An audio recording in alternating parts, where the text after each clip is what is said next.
Hello everybody and welcome back to my continuation of my book reading, Chemical Secret. Chapter 3, Rich Man. John Duncan started work on Monday, and Mary Carter showed him around the factory. The most important thing that the company produced was a new paint for cars. It was a very strong, hard paint, with nothing could damage. Mary and her chemists had developed it, and they had tested it all over the world. Neither acid nor salt water could damage it, and cars came back from both the Arctic and the Sahara looking like new. The company was beginning to make a lot of money for this paint, and it had brought 400 new jobs to the town. One day, when he was working with the paint, John spilled some of the waste product on his leg. He cleaned it off quickly, but it left a red, painful place on his skin, which would not go away. It kept him awake at night. He told the doctor that he had spilled on it, and the doctor looked at him strangely. So, these chemicals had something to do with the new paint, did they? The doctor asked carefully. Yes, I told him. It was a bottle of the waste products. I was looking at them in my office. I see. The doctor looked out of the window thoughtfully. His fingers moved quietly on his desk. And your company is producing a lot of these waste products now, I suppose. Yes, of course. John was in a hurry. He had to meet someone important in 10 minutes. Look, can you give me something to put on it or not? Oh yes, the doctor began to write something on a piece of paper. Put this on night and morning, and the pain will go in a day or two. But I'm afraid the skin there will stay red for a year or two. They're nasty chemicals, Mr. Duncan, you know? Yes, I know. John smiled at him. But don't worry, doctor. We're very careful with them in the factory. No one can go near them without special safe clothing.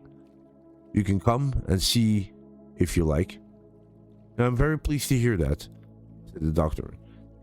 He gave a piece of paper to John. Thank you, said John. He went towards the door. Mr. Duncan?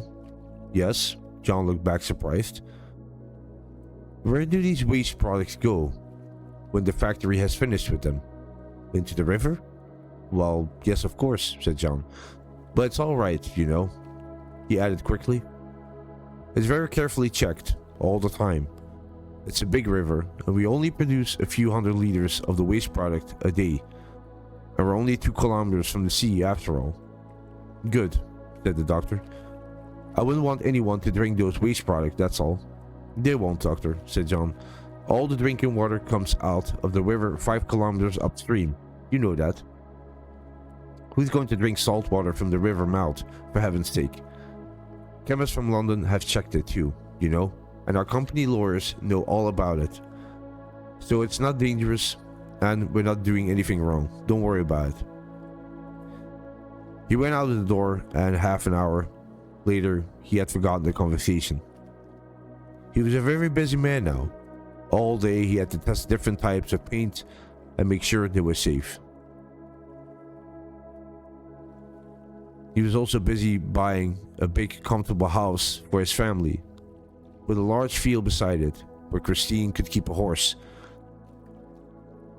The house was a half kilometer from the sea, and its gardens went down to the riverbed. There was an empty boathouse. Can we have a boat, Dad? Andrew asked. I mean, not now, of course, but one day, when you finished paying for the house, perhaps. John laughed. His children had been poor for so long, but now he could buy them anything they wanted. You can have a boat now, if you want, my son, he said happily.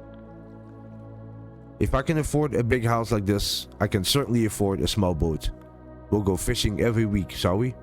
And I'll teach you both to sail in the evening. I've always wanted to do that, you know. He could not believe how lucky he was. He had a good job at last, a fine home, and his children had everything they wanted. But he only wished his wife, Rachel, was alive to enjoy it with him. There was only one thing that he could not give his children now. He could not give them back their mother. And that was the end of chapter 3, Rich Man. Thank you so much for listening. Hope you enjoyed it. Take care, and I'll catch you in the next one.